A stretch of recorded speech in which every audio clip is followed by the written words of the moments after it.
So the joke goes like this, people. Why is EA the worst gaming company in America? Because Ubisoft is based in France. Now I wish I could laugh at that because discussing Ubisoft makes me seethe with Cockney rage. You see, Ubisoft games are the epitome of everything that is wrong with game design these days. It's lazy, it's shallow, and generally speaking, a cash grab. So why is it then that these games are so popular, and how is it that they continue to get away with making such similar looking games? Well, get your soapbox ready, people, and indulge Reggie as we discuss why Ubisoft is a shadow of its former self.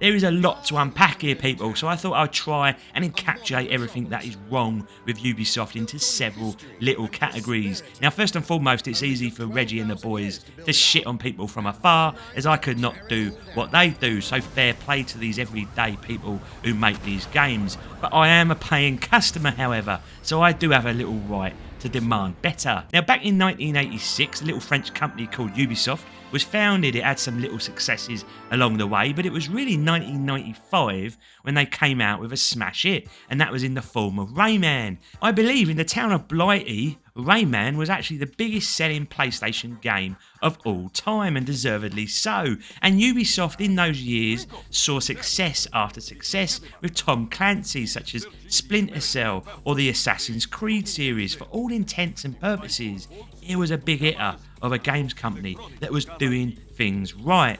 But then the mediocrity really started to shine in 2009 onwards, which was also a time when Uplay launched, a lovely little game launcher which Reggie enjoys as much as he does having monkeypox. So how did this early success seemingly go down a path of mediocrity? Well, the first category to describe here is in the poor game design, or more notably, lack of risk. As I always say to Johnny Two Shoes, you got to pick the bank with the biggest vaults for the best rewards. Assassin's Creed did something new upon release in 2008, where a vast open world could be traversed and scaled vertically as well as horizontally. But it was these unlocks, scaling a tower to see the world better, which made sense, and it gave purpose to exploration for us gamers. Now these towers started appearing everywhere, and not just in the Assassin's Creed franchise. Like COVID, this game mechanic jumped borders into other Ubi franchises, most notably in Far Cry 3 and Far Cry 4, and even a form of it in Watch Dogs. According to usgamer.net, there would be 15 titles where a Ubisoft tower would appear, and the impact is vast because there are plenty of other games that are not Ubisoft that have copied this formula, most notably the excellent Breath of the Wild. I'm actually surprised that Reggie here hasn't discovered a Ubi tower up his arsehole after doing this video. The issue I have is that the Ubi tower has become a meme in itself. It's a joke of a game mechanic, and whilst fresh back 15 years ago, in today's world it needs to perish. Why is that, you ask? Well, simply it develops lazy practices. We don't push the boundaries of game design anymore. If on the next Assassin's Creed or the next Watch Dogs title the game designers go, don't forget lads, we need the Ubi tower so people can see the map, off, will ya? And you start seeing these lazy developments everywhere, skinning an animal to create better gear. I tell you what, let's throw that in a load of different Far Cry games and let people lap it up, shall we? Take down a mini base to secure an area, you say? Ingenious, brilliant lads. Let's throw that mechanic in Far Cry, Wildlands and Breakpoint. I couldn't bear Far Cry 6 as it literally felt like Far Cry 5 and 4 and 3, and I won't discuss battle passes and DLC and nonsense on this video because whilst there's a lot of gaming companies that do this, Ubisoft is absolutely one of the big hitters in that scene, and there's loads of videos on it, so I'll let you go and discover those for yourself. But of course it's a massive thorn in the side of any potential positives I can give here. The next issue here is indeed those great franchises and how they got milked like they were the last cow on earth. We are almost hitting a game release per year on Assassin's Creed, with 12 released since 2008, which does not include the remasters or the collections or the bloody spin-offs. Far Cry is similar, and whilst there have been 6 main games, there have been plenty of additional smaller sides served to us along the way, whether that be Far Cry Instincts or Far Cry Primal. It's like that little scene from Matilda where the boy is forced to eat the cake, even though we don't want it. Honestly, Ubisoft, just calm down. Now, the irony here is that we started to see this with the Splinter Cell series, where it felt like games were being released almost yearly from 2002 right up to 2006. Then we had this little break before we finished with Splinter Cell in 2013. Now, by milking that franchise, they actually killed it, and whilst now we all look back on Splinter Cell with fond memories, craving a proper update, instead they continue to focus on Assassin's Creed. There is no connection anymore to its fan base, and it's like Ubisoft have really forgotten what it is that us fans now want. And that comes to our next point, which is exactly that, forgetting what made these games so great in the first place. Now, the original Splinter Cell series was pitted against the mighty Metal Gear Solid back in the day, and that was okay, people, because they were in fact very different games.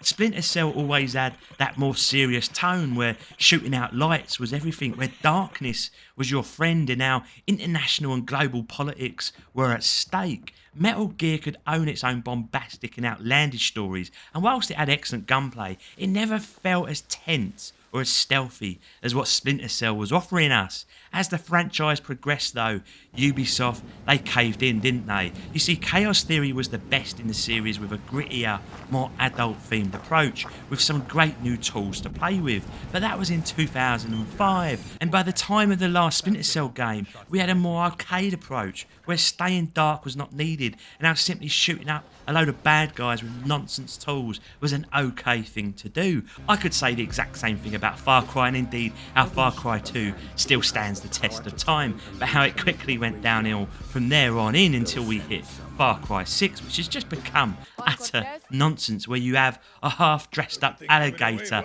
as your companion as he wanders about in a Hawaiian shirt.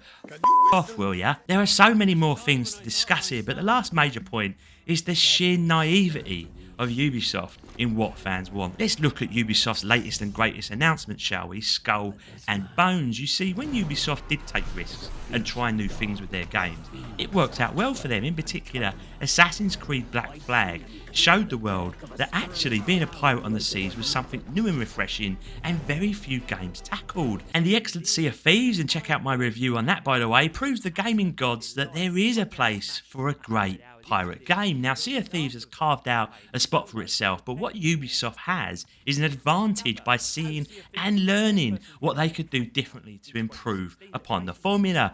Graphically, Skull and Bones should be more adult in nature, which I think they tried to do, and I think realism would do this wonders, especially for the pirate genre, where we grew up to think of them as cartoony fun, but in reality they were brutal and horrific humans who gave out untold pain to its people. But then you see it, you see the trailer release, and you wish for a pirate to jump out from your screen and rip your bloody eyes out, because you see cannonballs fire like they were launched by a SpaceX rocket, and they all looks a little bit too unrealistic. We get bloody hit points appear above boats, because us gamers, people, we are so dumb, we're so bloody stupid that we can't work out that a cannonball hitting a wooden ship might cause bloody damage to it. Sea of Thieves respects you as a player, and it knows that if you shoot a cannonball lower at a boat, the damage and holes will be caused under the waterline, causing untold problems for its crew. Oh no, but not Ubisoft. Oh god no, they think this is what we want. They think we're so stupid that we can't work out basic little game mechanics. They think we get all our news off BuzzFeed and can't comprehend that we can use our brains, and so the ship battles look unrealistic. But fear not, because one thing Ubisoft should be experienced at is the on-foot elements, the pirating moments, given that they've been mastering this for 15 bloody years with Assassin's Creed. Now, Sea of Thieves arguably is a bit shallow in this area, as it's quite basic in what you can do, and whilst fun, I think Ubisoft really could go to town here with Skull and Bones and stick 2 fingers up to the boys at Rare. But that's not what you get, people, because this is Ubisoft, remember. In Skull and Bones you have bespoke outposts that you can roam around on foot, but it looks like this is really where you buy shit. What you can't do is not go to just any island and get on foot and wander about. So no need to worry about shallow waters or parking your boat carefully or discuss if you need an anchor up or down in case you get attacked. And let's not forget, when you blast apart a fort, there is a weird kind of auto loot feature going on in this trailer. In Sea of Thieves, you take down a fort's defence, then board the bloody fort, stealing its treasure whilst fighting off ghosts and whatnot, all whilst looking over your shoulder at other pirates. It blows Reggie's mind that Ubisoft didn't think of this and add some Assassin's Creed style swordplay and adventures to the mix.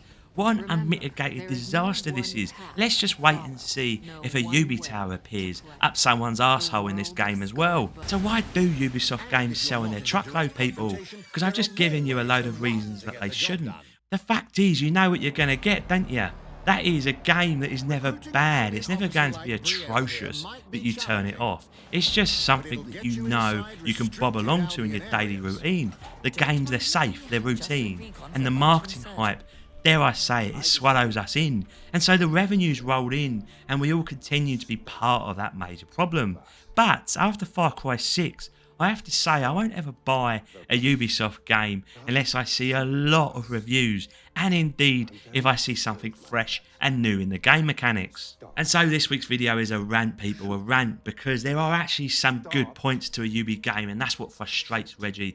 Graphically they all look pretty decent. Whilst we see major graphical downgrades from any of their E3 trailers, they still look okay as the end product. There ain't nothing wrong with the animations, they sound good too. Ubisoft clearly has some very talented game designers, artists and sound engineers, but it's all wasted. It's wasted through its sheer churn, its lazy and shallow game design, its total lack of risk at trying new ideas, or how it fails to recognise the great franchises that it sits on, such as the Tom Clancy name, and they force us to experience this all through their monkeypox launcher known as Uplay. It's been like this for too long, people, that Reggie here, he actually thinks Ubisoft being sold might actually benefit. I'm always weary of game companies being swallowed up and what that means for us gamers. I know a lot of gamers are worried about all the acquisitions that are taking place at the moment, but in the case of Ubisoft, I've got to say, it's probably the kick up the arse it needs. And until next time, kids,